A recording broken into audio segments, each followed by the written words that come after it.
Hello दोस्तों, मैं शशांक सिंह आपका स्वागत करता हूं एग्रीएन चैनल पर। दोस्तों, आज मैं लेकर आया हूं आपके लिए वीडियो मैंगो क्रॉप पर। जैसा कि पुष्पेंद्र सर ने आपको बोला है कि मैं और पुष्पेंद्र सर मिलकर आपकी हॉर्टिकल्चर पे पूरे वीडियोस कंप्लीट कराएंगे। उसी रेस पे आज दूसरी वीडियो आई है हमारी मैंगो क्रॉप पर। बिना देरी के ही स्टार्ट करते हैं। तो दोस्तों, पहले मैंगो की हिस्ट्री थोड़ा सा समझ लेते हैं। हालांकि बहुत ही इंटरेस्टिंग फ्रूट है और ये नेशनल फ्रूट है इंडिया का। और आज तो मौसम भी चल रहा है आजकल उसके खाने का, तो उसके स्वाद को ना भूलते हुए हम लोग शुरू करते हैं। तो ये जो मैंगो क्रॉप है, ये अलेक्जेंडर के द ग्रेट के टाइम पर पाया गया था, जो इंडस वैली सिविलाइजेशन में 327 BC पे, उस टाइम पर मैंगो क्रॉप के बारे में बात किया जा रहा है। उसके बाद अकबर ने प्लांट किया था 1 लाख मैंगो ट्री अपने बाग पे। उसको वो लाख बाग भी बोलते थे। चलते हैं दोस्तों। तो इसका botanical name Mangifera indica and family इसकी Anacardiaceae, chromosome number 40 and origin इसका इंडो बर्मा भी होगा, इंडो बर्मा या साउथ ईस्ट एशिया बोलते हैं।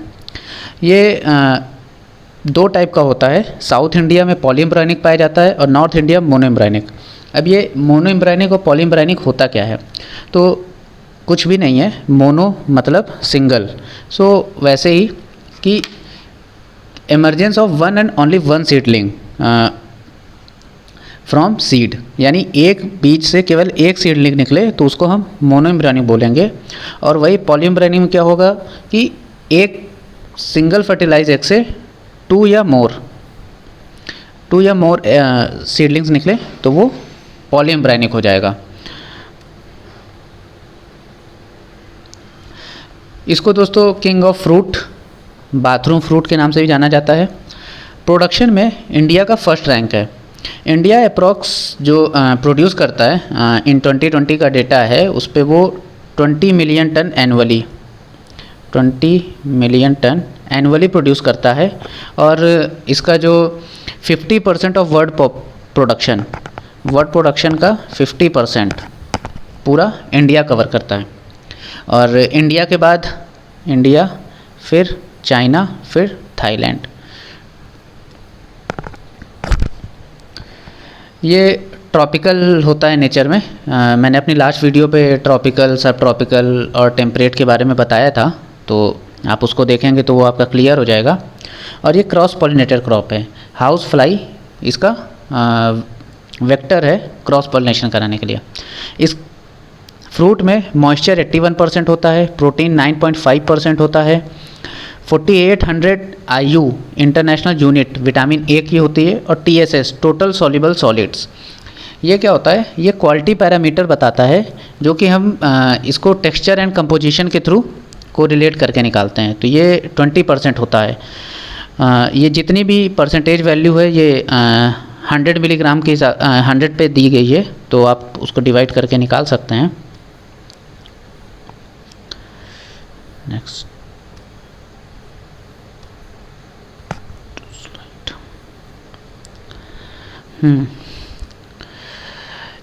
अब प्रोडक्शन के हिसाब से, जैसा मैंने भी बताया है, एरिया में इंडिया के अंदर तो एरिया वाइज सबसे ज़्यादा आंध्र प्रदेश है, एंड फिर उसके बाद उत्तर प्रदेश का नंबर आता है।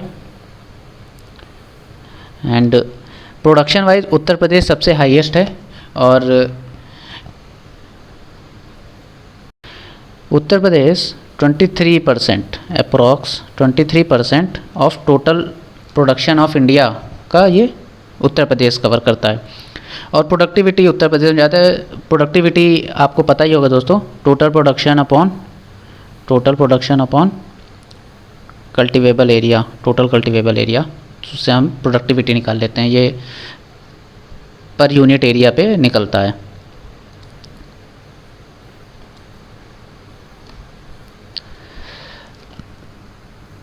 अब इसकी प्रोडक्शन टेक्नोलॉजी के बारे में थोड़ा सा जान लेते हैं।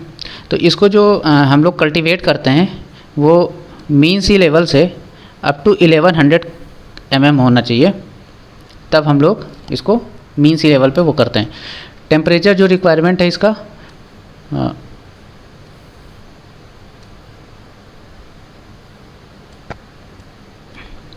टेम्परेचर इसको 24 to 27 डिग्री सेंटीग्रेड ये प्रॉपर टेम्परेचर है, इस पर ग्रोथ बहुत अच्छी होती है। बाकी अगर कहीं पे ऑप्शन आपको 22 to 27 डिग्री सेंटीग्रेड का भी आए तो वो भी सही आंसर है, कंफ्यूज मत होइएगा उस पर। 22 to 27। Rainfall 25 centimetre to 250 centimetre, इसी को हम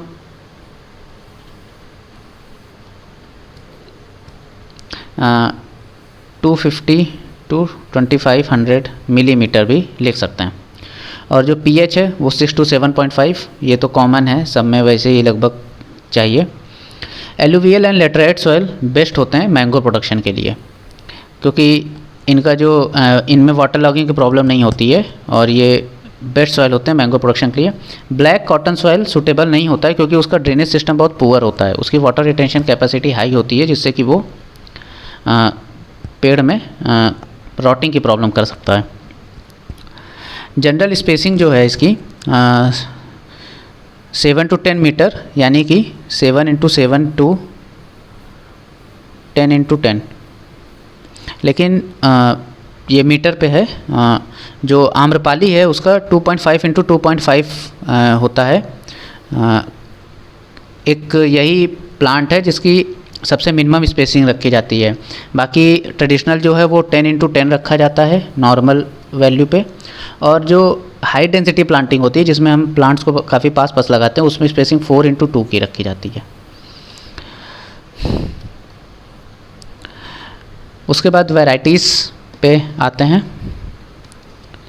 तो जो म्यूटेटेड वैरायटी है उसकी रोजिका है, end of season variety Niranjan and Madhulika.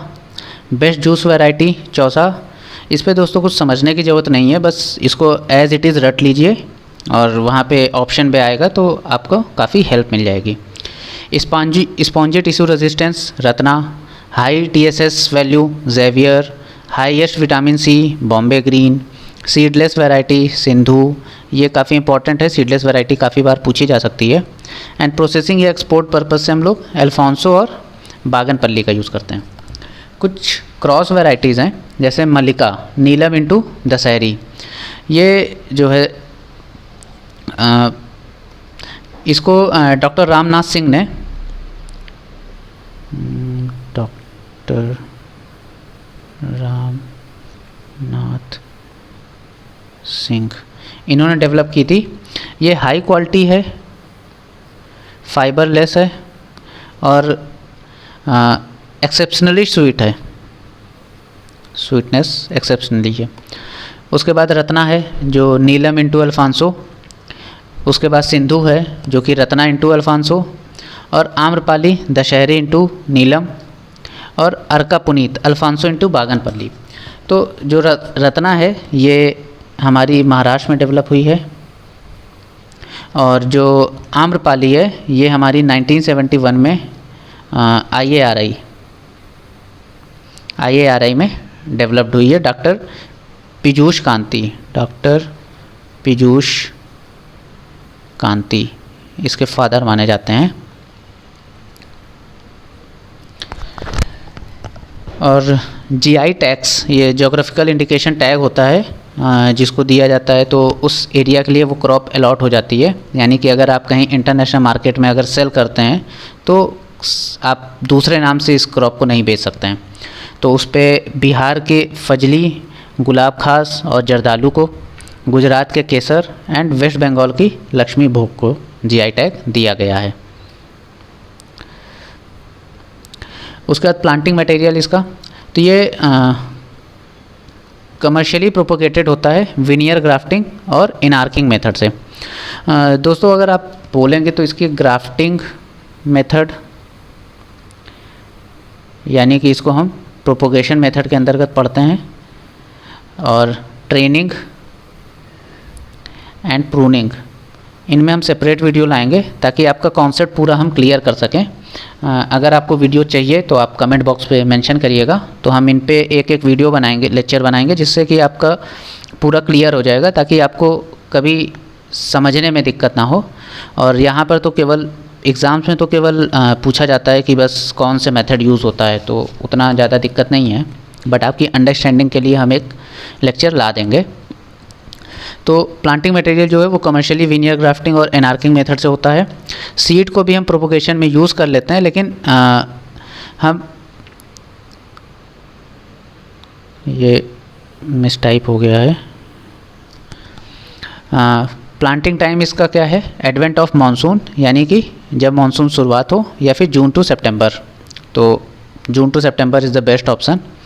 Water requirement क्या है प्लांट की, अगर यंग प्लांट है यानी कि 2 साल तक का है तो उसको रेगुलरली वाटर चाहिए, और अगर नया ग्राफ्टेड प्लांट है, नया प्लांट आप डेवलप कर रहे हो, तो उसको 25 टू 30 लीटर डेली। और फ्रूटिंग टाइम पे इरिगेशन करना है तो 10 डेज़ के इंटरवल पर आप करेंगे तो यील्ड भी इंक्रीज़ होगी आपकी, और प्रोडक्शन भी अच्छा होगा।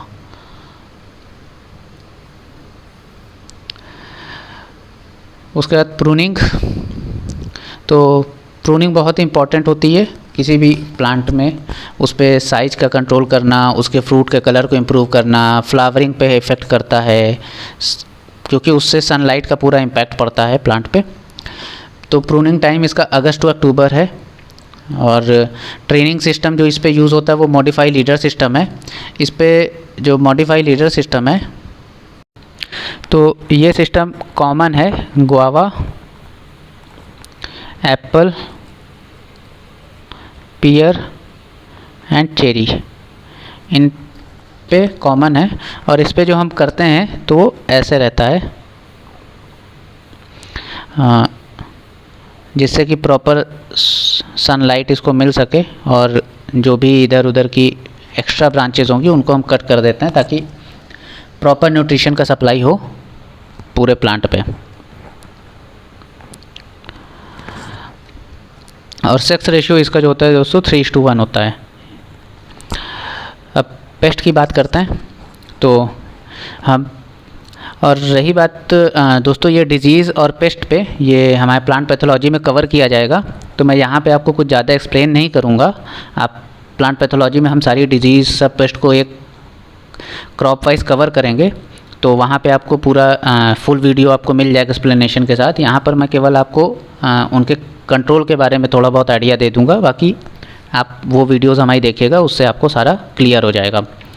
तो पेस्ट में है फ्रूट फ्लाई, मैंगो मिली bug, mango leaf hopper, mango shoot caterpillar. तो इनका जो कंट्रोल होता है वो 2 मेथड से होता है, एक कल्चरल मेथड, दूसरा केमिकल मेथड। तो कल्चरल मेथड में कुछ नहीं करना है, ऑर्चर्ड को क्लीन रखिए और ओवर क्राउडिंग को अवॉइड करिए, ट्रीज़ की ओवर क्राउडिंग नहीं होनी चाहिए वहाँ पर, और वाटर लॉगिंग की प्रॉब्लम नहीं होनी चाहिए। और जो भी लीफ एंड स्टेम आपने काटा हो उनको तुरंत बर्न कर दीजिए, क्योंकि वो बोलते हैं ना जो कोट्स है, prevention is better than cure.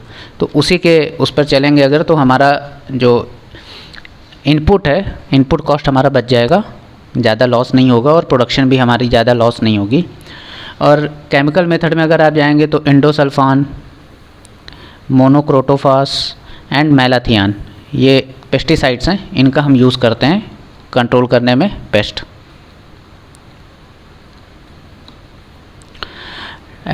Disease, तो इसमें डिजीज़ में anthracnose, powdery mildew, anthracnose stem and rot. तो इसमें भी सेम मेथड ही यूज़ करते हैं।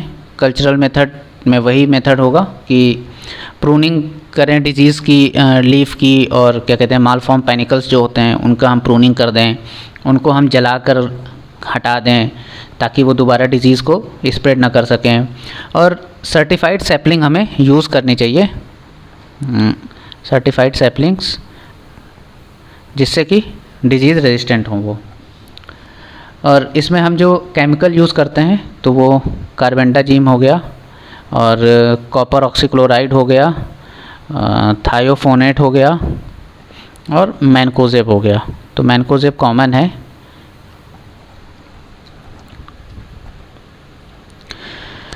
ये वीडियो थोड़ा स्पीड में जा रही है दोस्तों, क्योंकि इसमें ज़्यादा कुछ समझाने लायक नहीं है, जो भी है वो मैंने आपको समझा दिया है। थोड़ा सा आपके लिए भी टाइम सेविंग होगा ये। हार्वेस्टिंग इसमें जो करते हैं वो हम 120 टू 140 डेज़ में करते हैं, जिससे कि फ्रूट जब है मैच्योर हो जाए हमारा।